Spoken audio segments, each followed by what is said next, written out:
Hey friends, it's Jennifer from Cottage on Bunker Hill. Today I'm going to show you how to make a closed terrarium.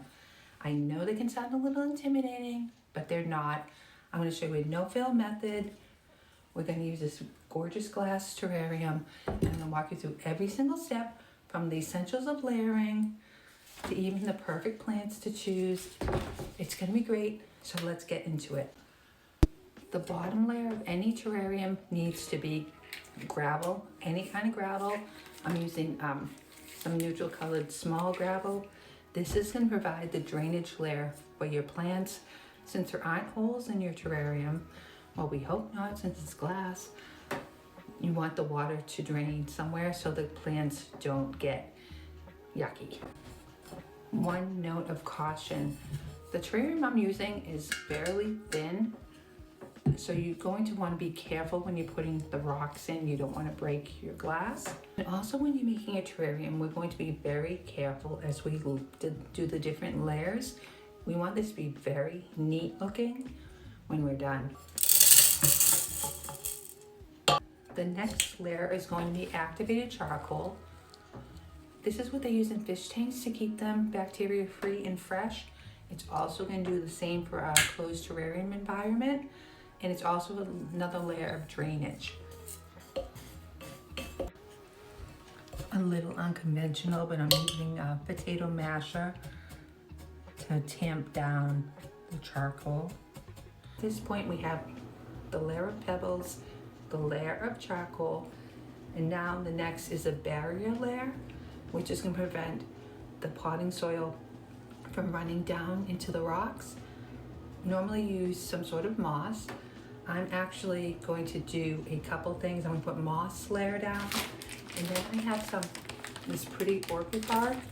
I just like that idea of the wood and looking a little organic. I'm going to do those two layers and then put in a nice quality potting soil before we do the plants.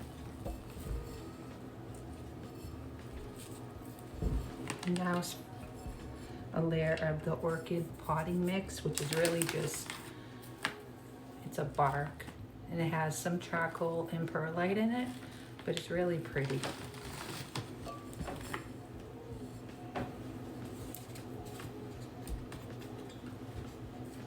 Now the potting soil, and I'm trying to be very careful to keep the edges clean.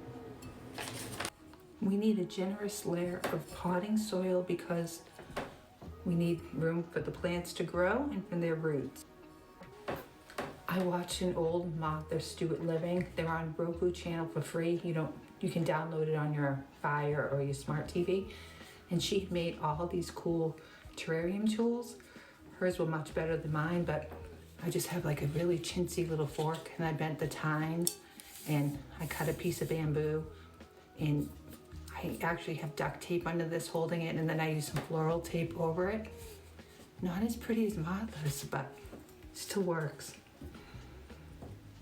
And you can make like little mounds if you want to have some like topography in your terrarium. Now for the fun part, our plants.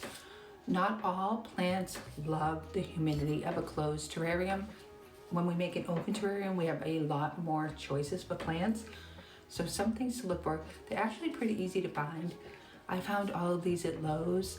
Your local nursery will have plants too. Something like this, Fittonia, a nerve plant. Perfect, loves it. Something else is like this Pilia, beautiful variegated leaves. And it actually says ideal for terrariums on this. Another humidity loving plant would be something like this little rabbit foot fern. So pretty. I layered pieces of the plants into the terrarium. I broke it up into small pieces. These plants are too big. We're trying not to let the plants touch the side of the glass. And then when I was done, I started layering moss in. Then you can finish it off by using, I have some beet stones. You could use shells, little pieces of like driftwood is pretty. Or you can just leave it as is.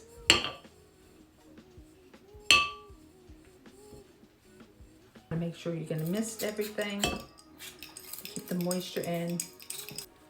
And then you want to clean up your glass. And always hold it from the bottom, never pull it from the top.